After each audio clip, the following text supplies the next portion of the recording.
invited me to this workshop. It's a pleasure for me to be this morning with you today. And yeah, so as I work as a project advisor at CINEA, at the unit that is managing the LIFE program, and I'm mainly working on the circular economy and quality of life. But today we will also present a little bit the topics or the scope of the also the nature and biodiversity. So I just want to indicate a little bit what is the structure of the presentation. So I will present a little bit the structure of the LIFE program, and then we will go through the scope of the topics, of the priorities, both for circular economy, quality of life, and nature and biodiversity, and then we will concentrate a little bit on the award criteria, eligibility, admissibility, and award criteria, and some tips on the project design and what are the important aspects that you have to take into account when you submit a proposal under the LIFE program. So as you might note, the LIFE program is the EU financial instrument 100% dedicated to the environment and climate action, including clean energy transition. It's a program that with around a little bit more than 30 years. And we are now in the programming period covering from 2021 to 2027, and the total budget allocated for this period is 5.43 billion euro. And for the call that is currently published, and you might submit a proposal, there is a total budget of 611 million euro. I say that this is it is a program 100% dedicated to the environment, and this is important. It's important when you submit a proposal that the main aiming is to target an environmental or climate problem. So that this is important. So here I present how is the program structure. So the program is aiming to contribute to shift to the circular energy efficient renewable energy based on climate resilient economy, to protect and improve the quality of the environment, and to halt and reverse the biodiversity loss. So there are like 4 different sub-programs. On one hand, we have nature and biodiversity, circular economy and quality of life, climate change, both mitigation and adaptation, and clean energy transition. Today, we will concentrate mainly on nature and biodiversity and circular economy and quality of life. What are the project aiming at? So the projects are basically aiming at develop and demonstrate innovative technique and approach solving the environmental challenges to help the implementation of plan strategy and the EU legislation on environment or climate. Is also aiming at having an impact. So our project should have a positive impact. So you have to try to quantify as much as possible the impact of the project. And also the last item here is what type of beneficiary apply for LIFE. So as you can see, 1/3 are private entity, 1/3 are NGOs, and 1/3 are public authorities. And this is important because it's a quite flexible program. Is what we call the bottom-up approach. So basically the ideas are coming from the ground. So it's coming from you and it's quite flexible. So you can apply alone, you can apply in a consortium with more partners from your own country, from different EU countries. So it's quite flexible. So this is specifically the issue or the topic covering by the national diversity. So you have here, so I'll not go into detail. I gonna pass this quite fast. And this is the sub-program covering the circular economy and quality of life. So it's basically all the EU legislation that is covering environmental legislation. So like circular economy, waste, water, soil, noise, air quality, etc. The sub-program, the climate, covering the climate actions, you have mitigation and adaptation.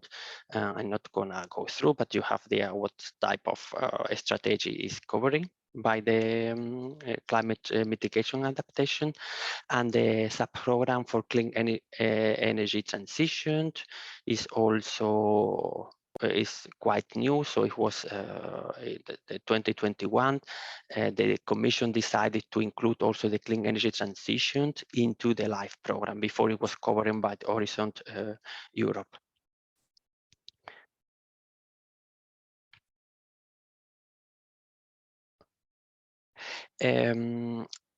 So today we will concentrate basically in the standard action project. So as you know, the LIFE program is covering different type of projects, different grants, let's say. So today we will concentrate on the standard action project. What are the standard action projects? For the standard action project are basically the traditional LIFE project, and they are aiming at develop, demonstrate, and promote innovative technique, methods, and approaches to contribute to the knowledge base of the application of the best practices and support the development, implementation, monitoring, shaping, enforcement of the EU legislation at all levels, at European, national, and regional level. And is also aiming at catalyze the large-scale deployment of successful technique and policy-related solution in order to implement the EU policy. Here you can see that innovative technique, methods, and approaches or best practice. This is important because that is a little bit how you will define your project and the type of solution that you want to put forward. So is your project basically you want to develop an innovative technique, a method, or is your project basically covering the best practice? So that is important. The co-financing rate is 60%. As the standard. There are two exceptions. For the sub-program Nation Biodiversity, this co-financing rate can go up to 67% if the project is targeting priority and non-priority habitat or species under the EU regulation, or 75% of co-financing rate if your project is targeting exclusively a priority habitat of a species, and the maximum duration of the project is 10 years.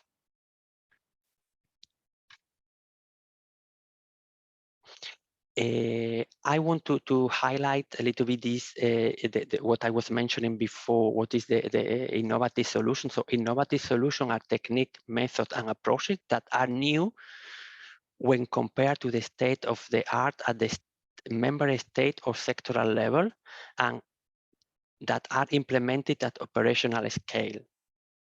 So it is important that this is implemented at operational scale. And another important aspect is that it have to be at the member state of sectoral level. Before, we were looking for innovative solutions that they were innovative worldwide or European level wide, but now no. It can be innovative for the country or for the sector level where you want to apply the solution. And it have to be implemented at operational scale. And best practice are solution, technique, method, and approaches which are appropriate, cost-effective, and state-of-the-art at member state and sectoral level, and which are implemented at operational scale. So this is what I was mentioning. So the benchmark is not anymore European level or worldwide, but member state or sectoral level. So on the operational scale, the projects, how do we measure the operational scale? So the project must allow to achieve a substantial, credible, and ambitious impact, either during the project implementation, or you need to have a very good strategy in your proposal, in your project, convincing that after the project implementation, this impact will be achieved. Now we will move to cover what are the scope or the topics or the priority topics of the nation biodiversity. I have put here a lot of slides, so we can go fast. If there is some question or you have some a specific question, if you are drafting a proposal or something, we can try to reply. Otherwise, I will not go like in detail on all the topics or priorities under the nation biodiversity, and neither on the circular economy and quality of life. But it's just to give you a little bit of a hint, and you will have the information in the slides clearly. So for the way that is structured in the nation biodiversity, so you see that they are like defined in the call two areas of intervention. One is the space for nature, and the other one is safeguarding our species.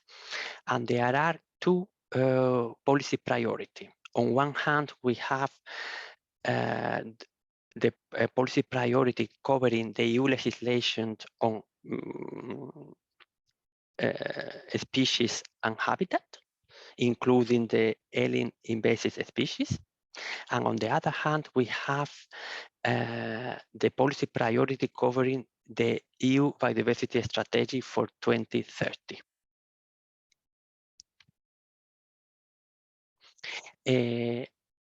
This is quite interesting and important slides because, as you can see, when you decided to apply for nation biodiversity, you have to make sure that your proposal are covering one of the EU policy priority and one of the intervention area or area of intervention.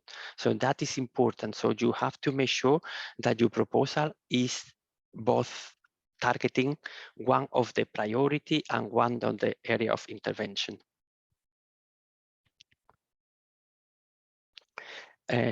So the area of intervention, as I was mentioning before, on one hand, we have the space for nature, that are any project with action for improving the condition of the species or habitat through area-based conservation or restoration.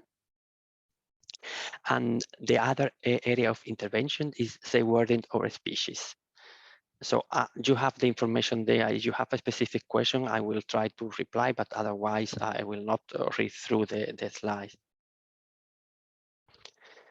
While for the policy priority area, we have in one hand, we have the EU nature legislation. So basically the species and habitat directive, including the Natura 2000 network. The regulation on invasive alien species. And then another part of the policy priority area is the EU biodiversity strategy. So, and here you have listed all the items covered by the EU biodiversity strategy. So you can have projects that they are like aiming at establishing a coherent network of protected area, for example, linking to Natura 2000 site or expanding a Natura 2000 site.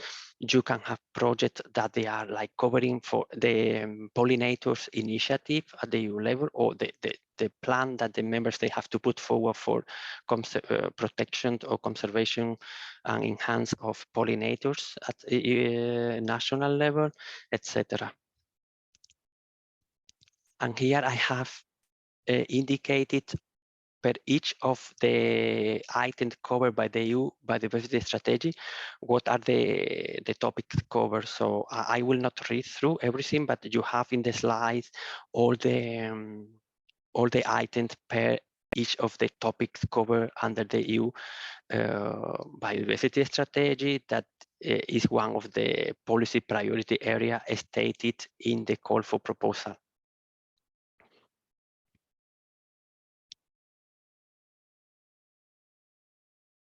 Sorry, maybe I can ask a question from the chat. Yes, of quickly. course. The question is this requirement to match one priority and one area of intervention relevant for nature biodiversity projects only, or for all projects? It's only for biodiversity, nature and biodiversity. Yeah. What can happen that if you don't match these two, your proposal might get less a score less under the work criterion 1. You see, so but it's only for nation biodiversity, and this is the let's say the scope of the nation biodiversity.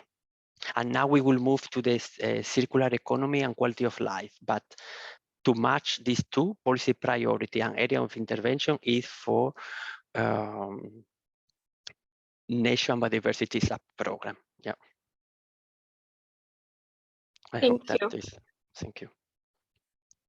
And what I say, what is important is to try to that you build your case and you explain how you are covering both the policy priority and the area of intervention. Yeah. Now we will cover the scope or the priorities under the circular economy and quality of life, and you can see so the sub-program of circular economy and quality of life is aiming at action to facilitating the transition toward a sustainable, circular, toxic-free, energy efficient and climate resilient economy, and at protecting, restoring and improving the quality of the environment.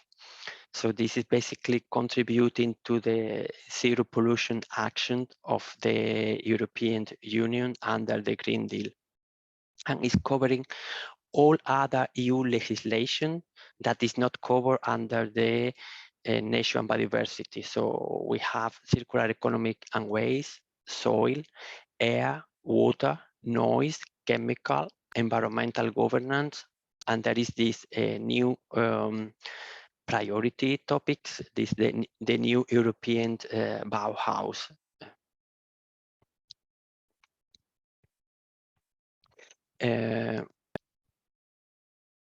The circular economy and waste. So this here you see that is one of the area of intervention is recovery resource of waste. I mean, I'm not gonna go through because you have everything there, but it's basically, it's implementation and innovative solution to support value-added recycled material, component or product in all the areas that you see listed here. I want to make a little comment that I think that is quite relevant, and it's just to indicate to you that in the circular economy and quality of life, part of the sub-program of the LIFE program, the word innovative solution have been included in all these areas of intervention strategically. So when you see that we are implementation of innovative solution, it means that we are looking for projects that they are innovative solutions. So it have to cover innovative. It's not best practice type of project. It's innovative solution. This is continuation of the circular economic and waste. So it's recovery of resources from waste, and the same as before, you see that it's implementing of innovative solutions. So here we are looking for ideas that they are innovative.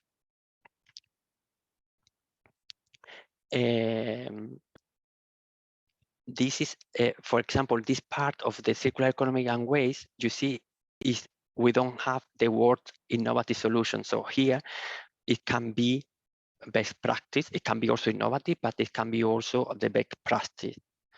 And I'm not gonna go through in detail, but you have the information there on what is the part of this topic covering. So here we have for air. So it's basically a project covering air quality legislation at the EU level. Noise is the same, so it's covering the EU legislation on noise. So I will not go through, but it's basically, it's innovative solutions in order to mitigate the noise of especially in densely populated areas. The water quality and quantity as well. So it's project covering the EU legislation on water.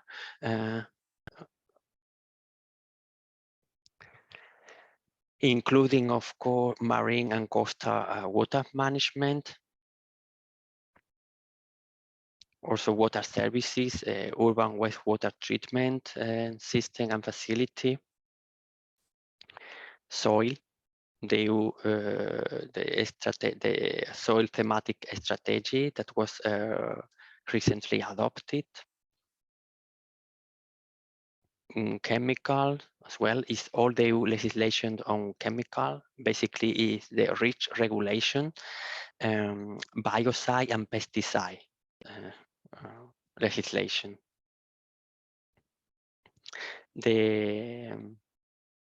The EU, the new European Bauhaus is, as you might know, on January 21, the Commission launched the new European Bauhaus. It's an initiative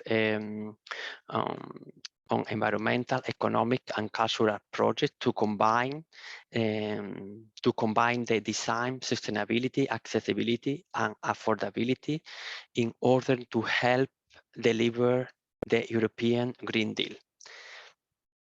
It is suitable to develop synergy for supporting this initiative under the LIFE circular economy and quality of life, and also under the LIFE nation biodiversity, including for showcasing of the potential of the Bauhaus initiative to the third country associated to the program. So basically, in particular, this area of intervention are aiming at the project proposal that contribute to the implementation of the new European Bauhaus, and the priorities are given to projects that are focuses on the holistic reduction of the environmental impact of the new buildings.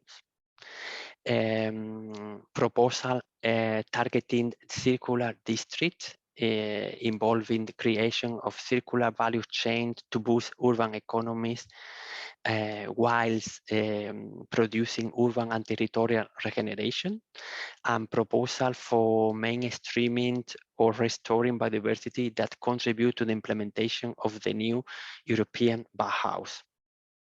And this can, for example, include friendly practice for the energetic isolation of buildings, or innovative architecture approaches for the wildlife-friendly building, etc. So this is a topic that is quite new. We don't get a lot of proposal covering this topic, and so I don't know if maybe the potential applicant they know what we are expecting, but last year we didn't get many proposals covering this topic, and the proposals were not of good quality, let's say. So I think that there is a room for improvement here, and there is a big potential, because you see that what is covering is quite an important topics, and in many of the European cities, and we see that, for example, that they are like this industrial side, that they are for one reason or another like close to the cities, and those places are changing and getting into the net of the cities. And I think that they can be a very good places where, or areas where the new European Bauhaus topic can be implemented, a project targeting this district, for example, and or the way we are building as well, you know, to make to building a more environmental friendly for wild animals and so on. And now we will move more into what are the eligibility, admissibility, and our criteria. That I think that is important also to keep that in mind when you are drafting your proposal. So clearly, under the admissibility, the proposal must be submitted before the call deadline. It has to be submitted electronically through the funding and tender portal. The proposal should include all the mandatory annexes and supporting document that is provided for in the system. So you must use all the standard application form that are in the system. The project acronym should include also the word LIFE, and then your application should be readable, accessible, and printable. And readable is the minimum size is number 9. There is a page limit that you must respect. Please don't delete the instructions in the application form, because that will make your proposal ineligible.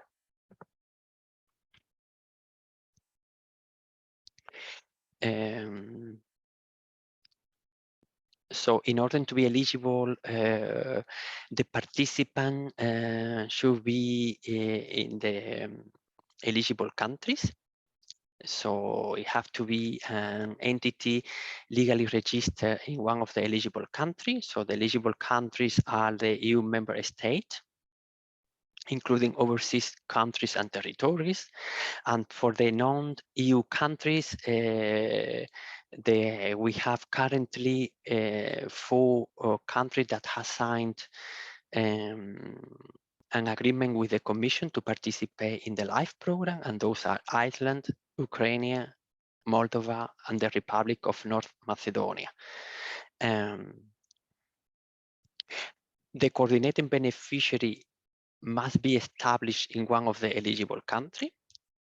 Beneficiary and affiliate entity must register in the participant portal. So that is important. So if you are planning to submit a proposal, you have to register with time into in the funding and tender portal.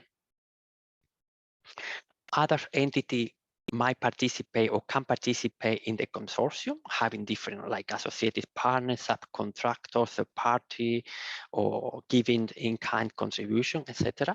So that is not a problem. And then there might be a specific consortium composition requirement applying to certain call. And so this is listed under the section 6 of the call for proposal and the call document. And you can read through, but normally there shouldn't be many issue, but under the section 6 is where you have the eligibility criteria in relation to the participant, who can participate and in which conditions. The geographic location or the target country is what I was explaining before. So the proposal must relate to activity taking place in an eligible country. Projects with activity outside the EU must be necessary to achieve the EU environmental and climate objective and ensure the effectiveness of intervention carried out in the EU. And this is important. Sometimes you have proposal where they have partner from non-EU eligible non-EU country or country, and then although the action is needed in order to ensure the fulfillment of the EU environmental and climate objective, is not explained in the proposal, and then it's not explained, so you score low. Your score will be lower. So that is important, that if you are, for example, a good example can be a basin district, a water basin district, that is have part of this water district is in a non-EU country. But in order to achieve the good quality of the water, you need to take or carry out action in the non-EU country. So you have to explain why do you have to intervene in a non-EU country in order to have a positive impact in the EU territory.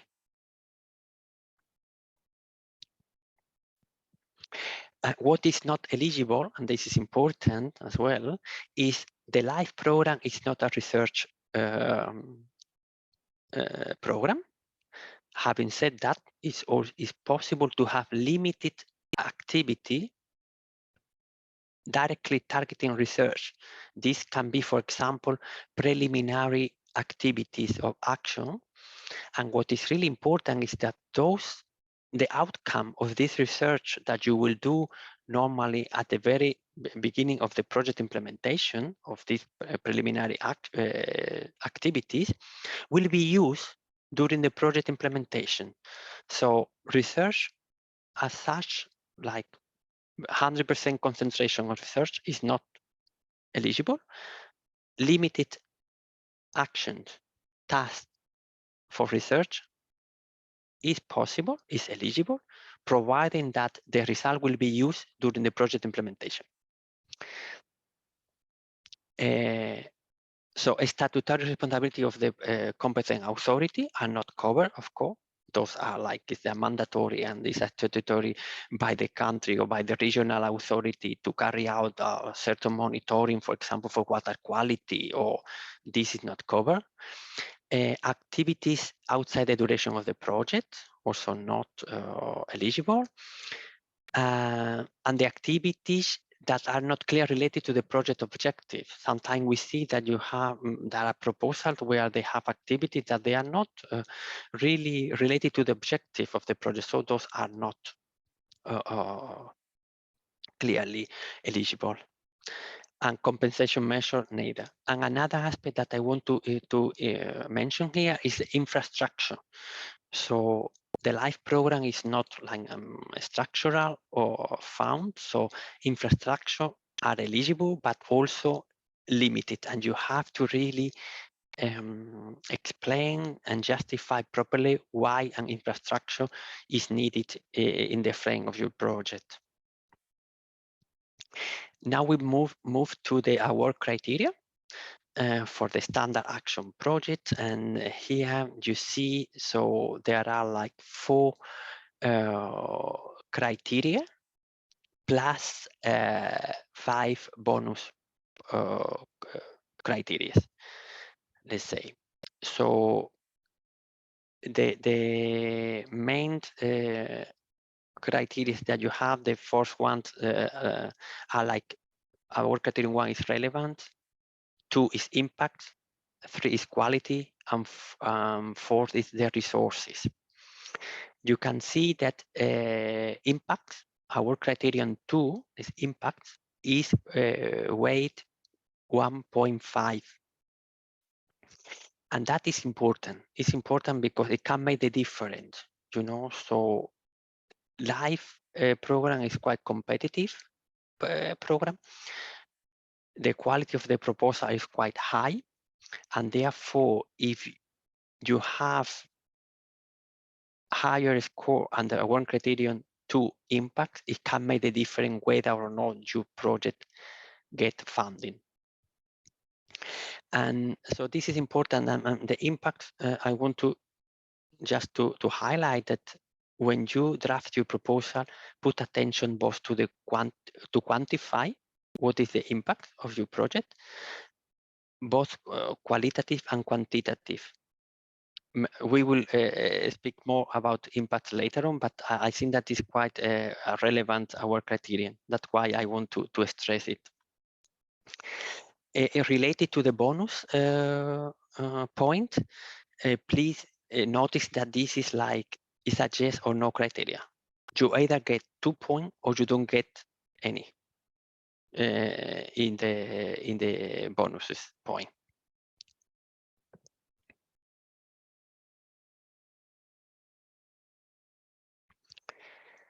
So the relevance of in the work criterion, the relevance is basically related to the contribution of one of the several specific objectives of the LIFE program and the targeted sub-program. So this is what we were mentioning before, all the topics and priority topics that we have been explaining before for nation biodiversity and circular economy and quality of life. So it's how your project idea contributes to the specific objective of the LIFE program. So to which extent the project is in line with the description of the call for proposal, including the specific priorities. What is the intervention logic of your project? So what is the intervention logic of the project?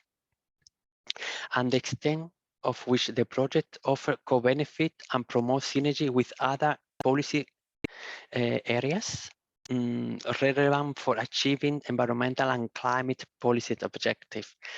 So you can imagine a good example here can be you have a project targeting some pesticide in agriculture.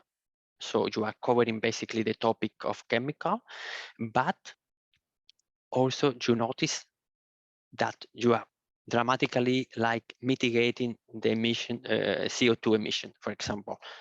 And you know, so your action will also have an impact on the climate. So this is an example, you know, so it's when you basically cover one specific topic or policy area, but your project is also contributing to other. The quality is related to the clarity, relevance, and feasibility of the work plan. How appropriate is the geographical focus of the activities, the quality of the plan to monitor and report the impact. So how is the how are you going to monitor and quantify and provide input on the impacts that the project will achieve? Identification and mobilization of the relevant stakeholder, and also the communication and dissemination of the project result to the target group and the public in general. So these are the aspects that are evaluated under the work criterion quality. The impact is related to the ambition and credibility of the impact expected during and on after the project implementation of the proposed activities.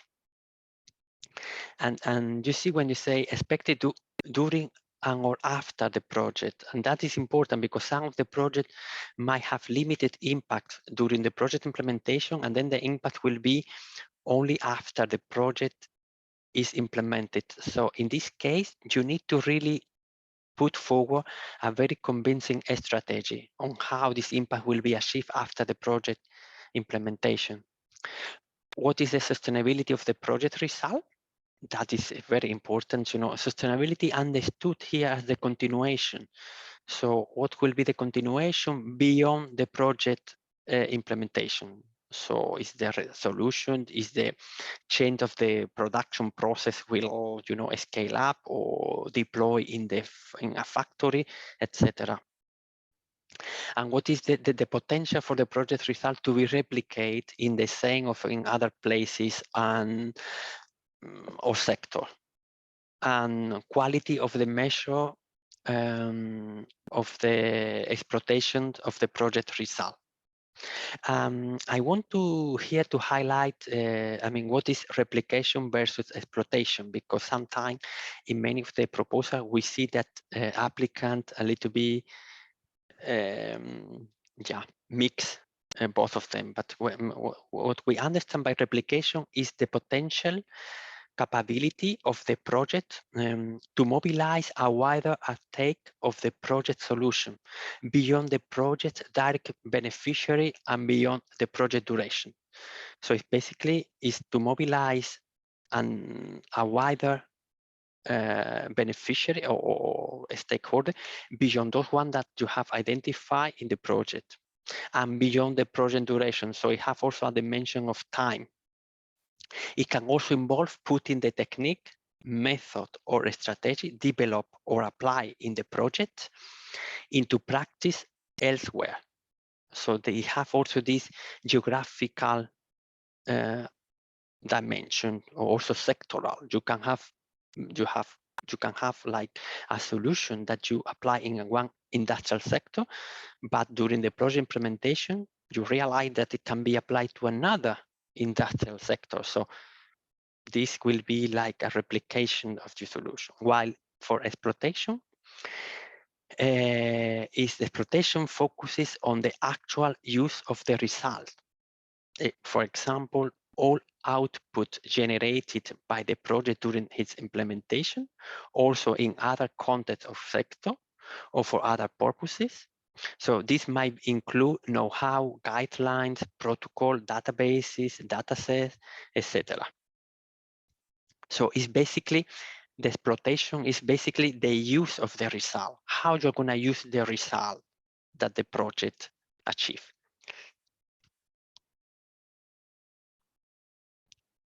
Our criterion 4 is resources. So, and here is basically the composition of the project team. So how are the expertise, skills, responsibility, and how is the structure of the team that want to implement the project? The budget, how appropriate is the budget and resources, and how is consistent with the action that you want to implement? Is realistic? Not realistic? How transparent is the budget? So how clear is the cost item, especially, for example, when you have in mind like subcontracting. So how you break down your items in subcontracting. Sometimes we see a big amount of money for a specific given item without a really clear breakout of the cost. So that is put in question, I mean, what is this have value for money, yes or no? And then the extent to which the project environmental impact is considered and mitigated through, for example, the use of green procurement, etc. An important aspect clearly of resources is the value for money of the project. So whether or not the solution or the project idea have a value for money. So these are the four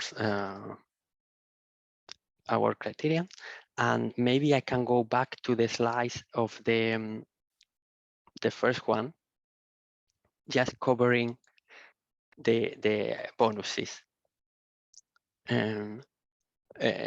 Items that I think that they are important. So the one of the bonus is the synergy between the LIFE sub-program, and it was related to the example that I was giving before. So basically is that where you submit a proposal under the, for example, national biodiversity, but you also realize that your project idea is also having a positive impact under the climate mitigation, for example. So, but of course you need to have actions, and it needs to be really properly stipulated in your proposal. Whether your project is covering the outmost region, so or a specific area with vulnerability, and vulnerability understood as environmental vulnerabilities, not economic or social vulnerabilities. Scaling up the result of the EU Union funded project. This is an important aspect because the LIFE program is the only European Union instrument that gives extra point to the project that use the result of other EU program or national program, for example, of research Horizon 2020 outcome project, and then you use the result to build your LIFE project, you might get 2 extra points. Exceptional catalytic potential, so whether or not your project can have a potential catalytic effect, and transnational cooperation among member states. This is clearly, for example, projects where you will implement actions in different EU member states, but it needs to be consistent action. It's not that you have like just a dissemination event in another country, for example. No, it has to be really consistent actions in other countries. For example, if you think about agriculture project where you are testing also certain protocol in Central European country, in Baltic country, because you want to try different weather conditions, for example, etc. So it have to be really, the action have to be concrete and not just dissemination or workshop in another country. And that can make the difference. So when you are drafting your proposal, try to also to think about from the very beginning in the bonus point. The bonus point can make the difference whether or not your project gets funded. So think about, does my project idea have synergy with other LIFE program? If yes, try to develop, have a very clear strategy on it. Are you using a result from another funding program? If yes, explain properly what part of this result are you using, how you're going to deploy, how you're going to use, what is the use of this result from another funding project at the European or national level. The transnational as well. Put attention that you are making sure that you have partners from other countries where they will implement certain actions. So explain properly in order to get these 2 extra points that it can make a difference during the evaluation. So these are like admissibility, eligibility, and award criteria. And I think that now we can pass to the last part of the presentation, that is the project design and some tips. So for the project design, so put attention to the baseline description that should be clear. And it's essential for the evaluating the potential of your project. So that is very important, so that you establish your baseline. From where do you want to start? So you identify the project, the problem that you want to target, and the baseline. Where is the starting point? Because this is crucial. It will help you to quantify the impact. Where do you want to get, and how do you want to get? What type of action you have to put in place in order to achieve the result, and what is the impact? The subsequent action should be logical and clearly linked to the project description. So, and this is evaluated under 1 criterion 1 relevant and award criterion 2 impacts. And what are the expected results? So you have to quantify and to be as most precise as possible what is the project impact, and both qualitative and quantitative. And it's important that you both in the part C of the application form, where you have to select your project indicators and you will quantify, but also in the narrative. Sometimes we have proposal where there is a mismatch between what is quantified in the table in part C and then what is in the narrative of the part B of the proposal. So try to make sure that it's consistent, because this ring a little bit the alarm when you have like different mismatching information or number. It rings the alarm of the evaluators clearly.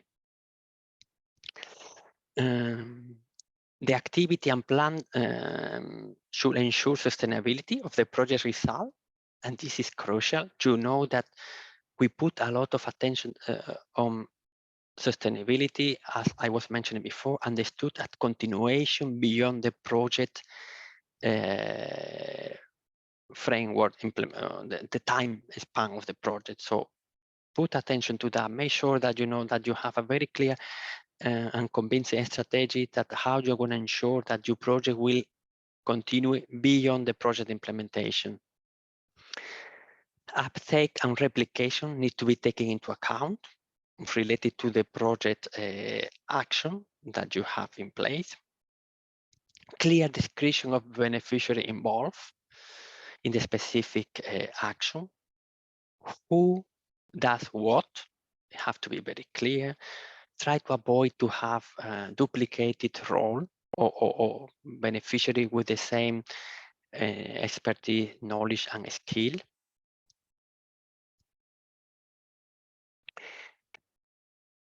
Limit the number of actions to those that are essential to achieve the project objective. So try to have redundant actions. The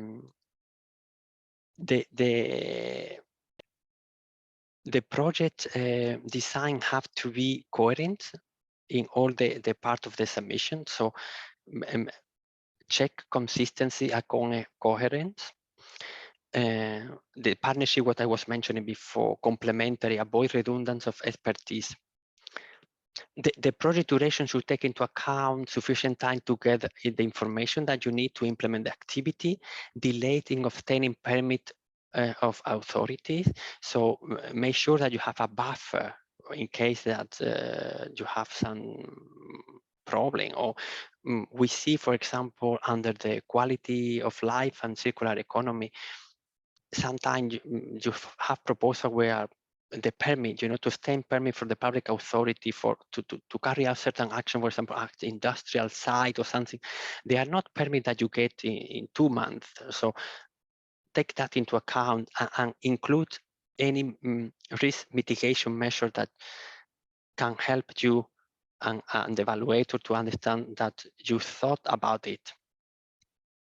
And make sure that you meet the communication requirements. So think about a networking event and so on. You know that we put a lot of attention for communication and how you communicate about the project and to whom you're going to communicate. So what is the strategy that you have in place for the communication? And I want to mention here that for projects that have, let's say, a decent budget, or project with quite a high amount of the budget is high, it will be good to have some full-time person dedicated to communication, both communication for within the partnership with the members of the consortium. So internal communication is extremely important, and also outside communication, how you're going to communicate about your project, how you're going to communicate about the project result, what are your targets, how you're going to communicate with the stakeholder, how are you going to communicate with the public authorities that they are relevant for the project that you want to implement, and that is important. So to define clearly, to have a communication plan, if the project have a consistent budget, I think that to foresee a full-time person for communication, it might be relevant. It's something that you should consider.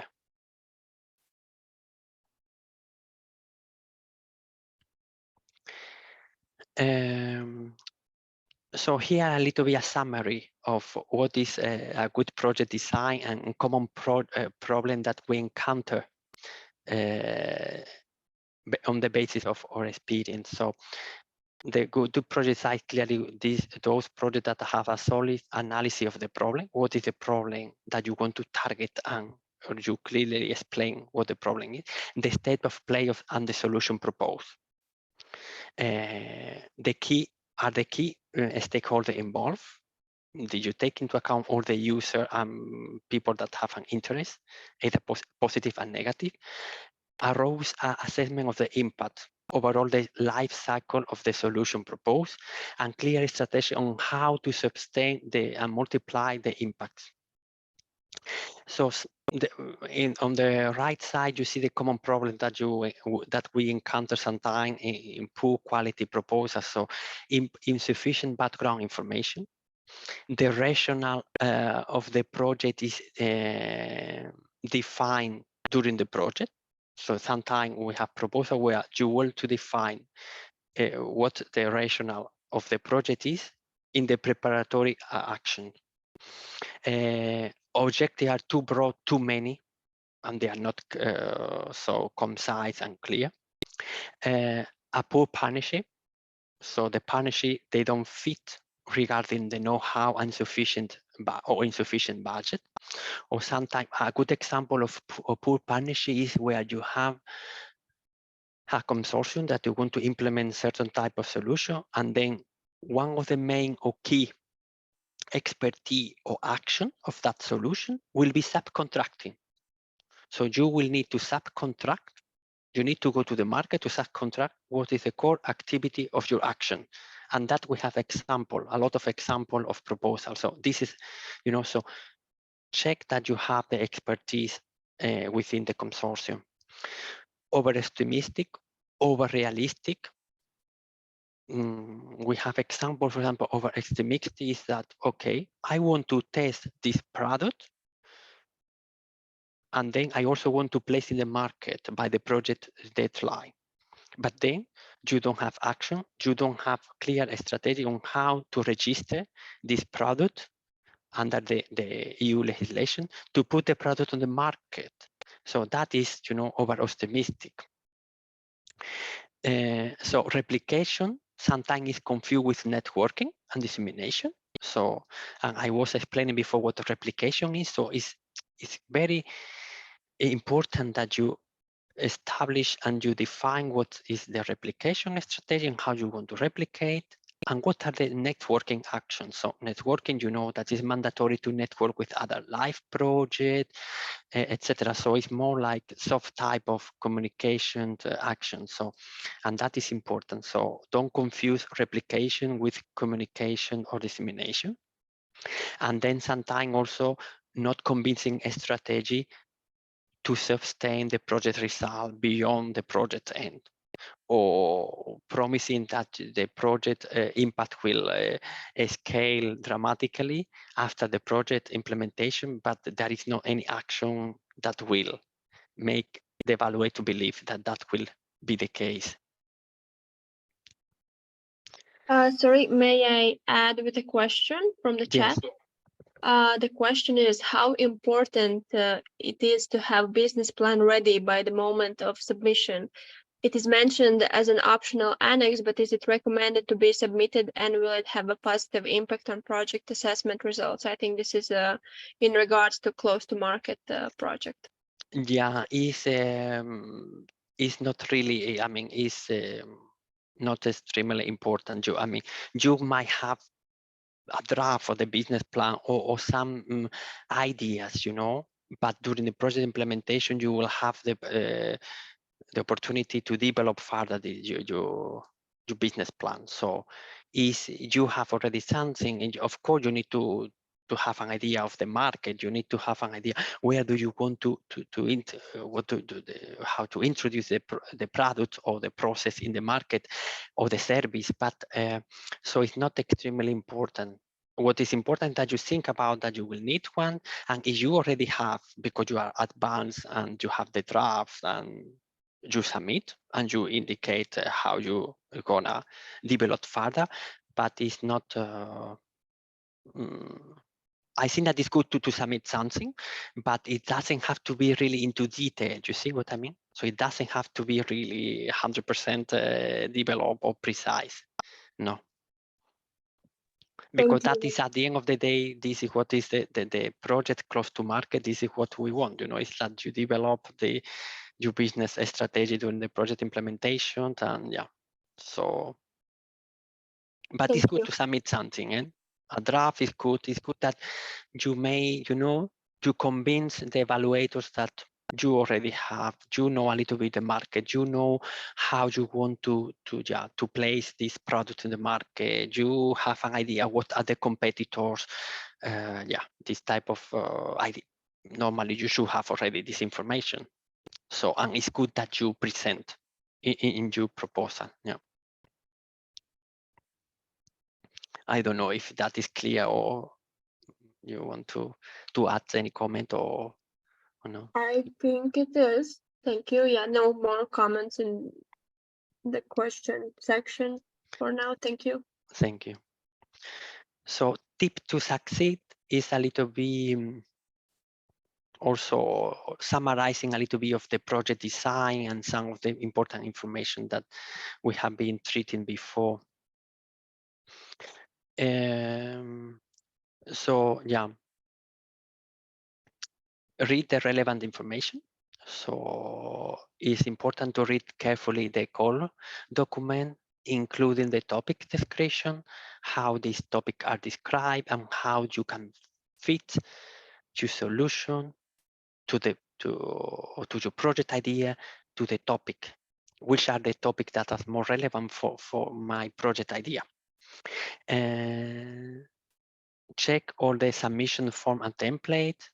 So or the template have a lot of instructions, so make sure that you follow the instruction. Check the portal online manual for the process, as you know. So now you have to apply through the funding and tenders portal, and there are a lot of information and a lot of video that will guide you on how to navigate through the portal. There is possibility clearly to contact us if you have a specific type of question, but there are a lot of frequently asked questions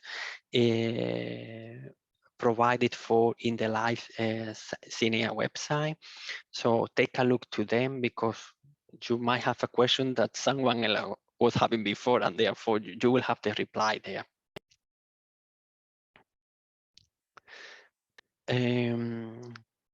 So yeah, choose your idea, structure it well, and stick to it. So you have to ask yourself, is a clear objective? Do you have a clear objective? Sometimes people come with, well, we want to do this, but also we want to do that, and then we want to do also that, and then it's like not clear. Also, but what is your main objective of the project?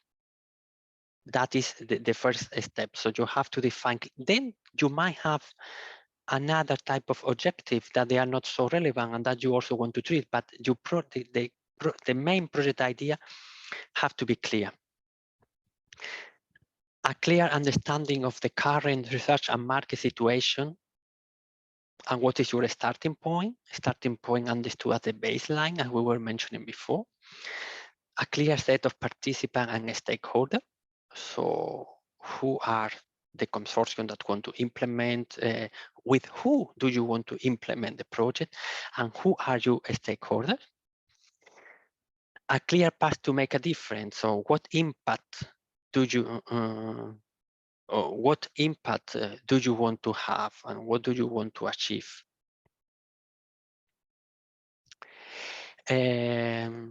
A good consortium, that is quite important. So be consistent.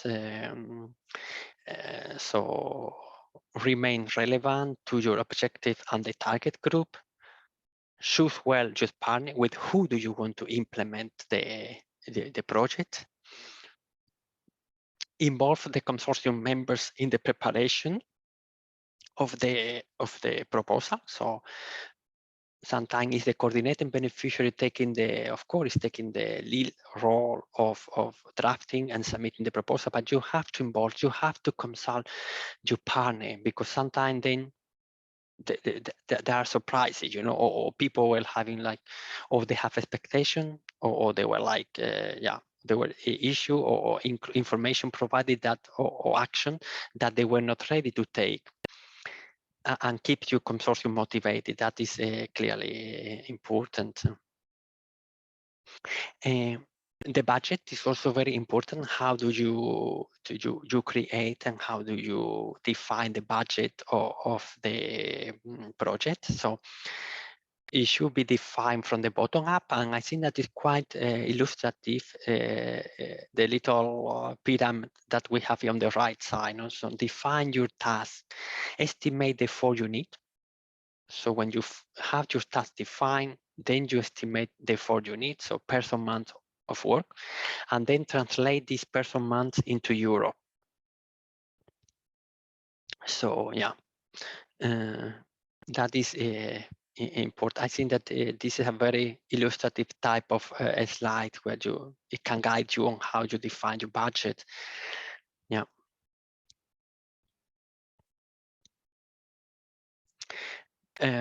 Your proposal. So when you write your proposal, so fine tune your objective and the target group.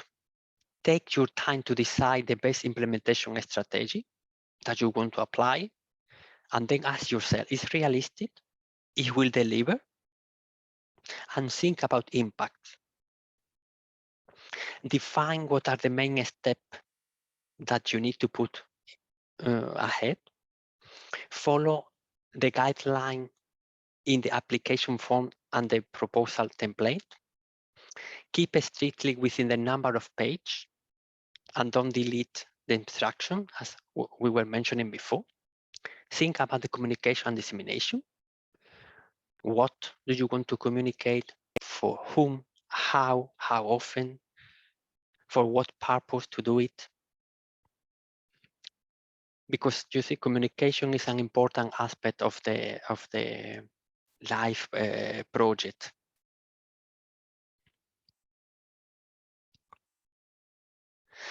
And the impact, the impact is, at the end of the day, is the logical conclusion of your activity. So you achieve a result, you have the outcome, and this is, the impact that your project is having.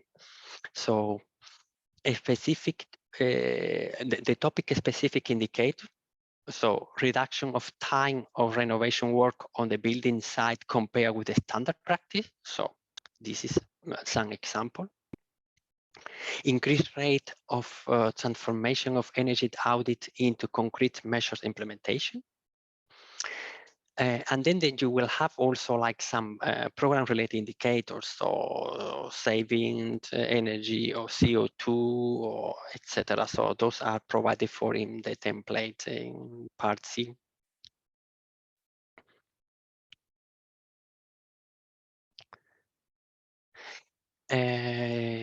Before submitting, check that your proposal is complete. Check the consistency of the description of the activity and the budget. This is important. I try to avoid to have inconsistency in your application. If you have time, ask to an outsider for a critical reading and to provide an honest feedback. If you have the chance, have a native speaker check the English. If your proposal is submitted in English, clearly. And my last two slides are like some link on the first slide here is how to prepare the submission. So you have link here to a step or the information of the IT tool and the fundings and tender portal on how to use them. And there are like a lot of screenshots that will guide you through.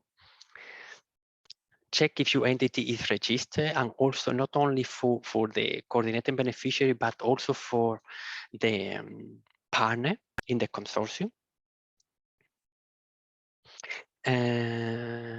One desk for all issues related to access of the IT help desk. So don't hesitate to contact if you have encountered problem. And there is also help for beginners in the funding and tender portal. So I think that is important because, as you see, like now is the third call for proposal that is under the funding and tender portal. So we changed the IT tool that we were using before. We were using e-proposal. A lot of beneficiaries will use and familiar with the e-proposal IT tool, but now we move to the commission one, and it's this funding and tender portal. And so I think that we all need to get familiar, not only applicant, but also ourselves are getting familiar to this new IT tool. But it's quite, I mean, there is a huge amount of information and very illustrative video on how to navigate through it.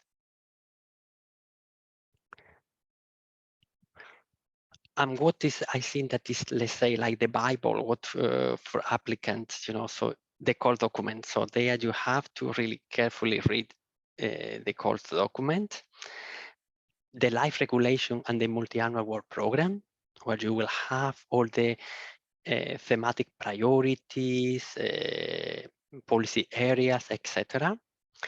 The LIFE website is also a source of information with many links and all the frequently asked questions you will have there, etc. Another sort of information that is important, in my opinion, is the LIFE project database. So there is a public LIFE project database with all the projects that the program have been founding since 1992. So there you will be able to find projects that they are maybe covering the same thematic that you want to cover in the proposal. You can maybe even identify some potential partner or entity that have already faced the same type of project idea, etc. And then the funding and tendence guidance on how to apply. So this is what I mentioned in the slide before, you know, on the key step to apply. And that's all from my side. Thank you so much. I'm here for if you want to have a specific comment and or question. It will be a pleasure for me to chat or to exchange any. Thank you very comment much. It that you have. really has been useful, and we do have questions in the chat. I will read them to you. Okay. The question is, should it be specified in the budget which companies have been approached to choose the best price proposal, or should we be prepared to submit this information later? That should be later. What you have to quantify is what I mean, the items, but you have to include the companies later. Yeah. So you don't have to indicate now the company. No. Okay, because then you will go through. This is important, you know, because sometimes you already we have this example, you know. It's a very good question, because sometimes we have the example where you have proposal where they already indicate company X will do this and that. But normally what you have to indicate is, I mean, you have an estimate cost and the type of service that you want to, or service that you want to subcontract. And then you will need to follow your procurement rules.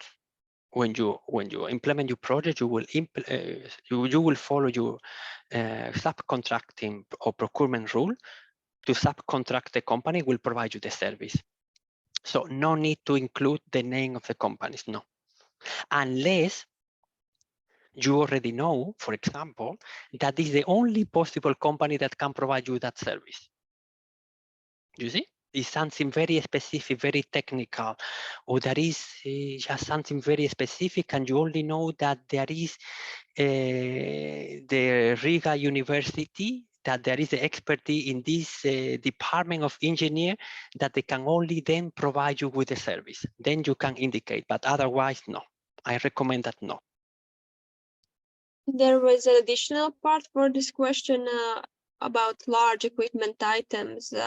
Is it sufficient to mention one potential supplier at this stage?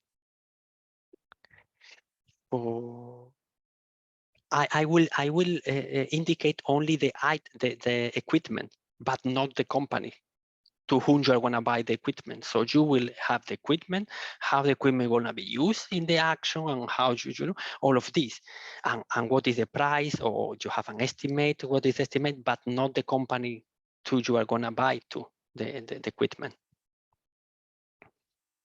Yeah, she says, thank you. This is what she meant, but at the stage of open tender, will it be admitted as valid if only one potential supplier participates? if it's really unique. Yes.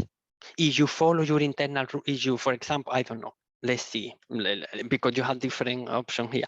If you, in your procurement rule of the company or the entity that want to buy the specific equipment, you say that below 25,000 euros, you can directly have a direct award or direct contract, or you can go to direct company, one specific company, is okay. If we are speaking about a big item, I don't know, beyond, above 1,000 euro, and you procurement rule said that you have to have like 3 offers, then you have to go to the market, and then you have to publish, and then you have to try to contact different company, and you record all the information. So it depends on the case, you know. But in this case, that this is a very specific company that can only supply this item, I don't see any reason why you shouldn't go to the company, but you have to justify. Basically, it's like justification, and that will be mainly taking place in the implementation of your project. But now you don't have to include the company that you are going to buy the equipment. No. Thank you very much. I see I have a private chat. It's a story. If it was mentioned already before, I had technical issues while the seminar was going on. If it was mentioned, maybe you can specify. Sorry, there's a typo here. If we have a company from Norway as partners, is it possible to join in LIFE program? If the activities will be carried out in Latvia and Lithuania. So the case here is a company providing a service or even partner. Yeah, I think so. It can, but you also have to justify why is a key. I mean, why this company is type of unique. I believe that you go to Norway because it's a company having an expertise that you don't find somewhere else. You see, I can give you I have a project in my portfolio where we have partner from Switzerland. You see, but they in the face of the project in the proposal, they clearly indicated that this company have a specific expertise that you will not find somewhere else. So that is for me the key issue here. That the person that want to apply, build the case that this company, you know, you cannot find somewhere else. Maybe I can add, knowing a little bit more about your proposal. In your case, the company from Norway that you mentioned, we do have companies like that in Latvia, and we do have companies like that in EU. So I think it will be really, really hard for you to justify why you choose this partner. Yeah. For now, I think there's no more questions. I will give you a little bit. Of course, you can also raise your hand and join in the chat with your microphone as well, if you want. Yeah, of course. The chat is not the only option, but and if people want to put the camera and ask the question directly, that is also good. Maybe the presentation was so good that there's no more questions. No, I mean, because I think that the way that this structure is like basically is what, in my opinion, what is important is when you have a project idea is to think about the thematic priority, and then you think about the work criteria. What are the work criteria? So what are the important aspect of each of the work criteria, and then you stick to the application form, and then you build you design the project. I also like that you mentioned how important it is to think about the communication person or specialist in the project, and I would love to use this opportunity to advertise our event on 10th of August that will be dedicated to communication in LIFE projects as well. So anyone who is already in a LIFE project or just planning to submit a LIFE project, I think it would be really helpful, because we will also have not only the things that you have to do in LIFE program, but also some good examples from Latvia and other countries, and also we will have an expert about crisis communication, which also sometimes comes in handy even in life projects. So that's a little ad break from me. I'm very good that you are organizing such an event. I think that is important, you know, because at the end of the day, you bring to the attention of people that are drafting, because sometimes, you know, communication is like something that we put aside, or I will take care, you know, but then, you know, and also like when you think about communication, you can communicate from the very beginning of your project implementation. There is always something to tell to people. There is always something, you know. So that is, and it's important that you think about. And this is, I mean, I go back to my same comment. Also, don't be shy if you have a big project. To have one person dedicated to communication is extremely important, both for running the project properly, in the way that, you know, for the internal communication, how you're going to collect all the information with the coordinator, or, you know, how the panel going to provide information, and also how to communicate from outside. An expert, you know, we are not expert. I'm not an expert in communication, so it's good that you have an expert that will communicate well about your project, and, you know, it can be also used strategically for your company. If I think about close to market project and so on, if you have a good expert in communication, it can help also your company beyond the implementation of your project. So think wise with the communication. Yes, I completely agree. And I think there are no questions anymore. So I really, really want to thank you from all of us for joining us today, even if it was a bit earlier for you than it was for us. No problem. It was a pleasure for me to take part of it, and hopefully that there are a lot of projects coming from Latvia. I have some of them in my portfolio. From Latvia, very interesting one. So which one? I have the one that is they are developing this organo clay with paint. Oh yeah, I know which one Alfio, you're talking you about. know. Yeah, that's a nice So one. I see this it's nice one. It's quite interesting. So yeah, and so I encourage you to apply and to be part of the family life. So thank you for your time and for having invited me. Thank you so much. Thank you, and hope to see you maybe next year. Yeah, thank you, Manuel. Thank you. Thank you so much. Bye-bye. Bye-bye. And for the rest of you, I hope to see you in the next events. Thank you and have a nice day.